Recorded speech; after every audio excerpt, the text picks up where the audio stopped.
говоря, за себе си споря.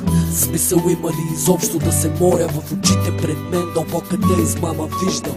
Неловка клопка да попадам, аз не искам за той. Напомням за изминалите дни, когато всичко точно беше, а всяка дума злато, вече всяка дума слава. Всичко за някаква сума, мило, драго, дало, лъгало и крало. Чак се едно отворено око е спало, толкова жалко, чак сковано като лед изнемощяло. Образът си вече чуж не е познал.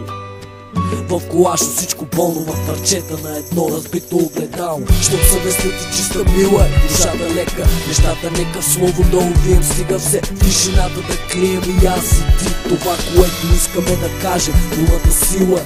Щом съвестта ти чиста, мила е, душата лека, нещата нека слово да увием. Стига все в тишината да крием и аз и ти това, което искаме да кажем. Думата сила е. Докато с теб говоря, в разума си ровя, но там не виждам портата към нас, която да отворя. Само ехото на глас, който искам да заровя.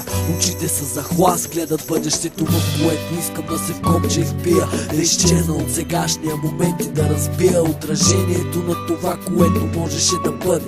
Сън мираж превърна се, а пустината отвъде. Реалността позната за мен в настоящето. Гадна истина, факт след гадни обстоятелства. Доказателства, че живота ни в едно ще бъде кратък. Ако има нещо знаеш, 0886 и тъй нататък.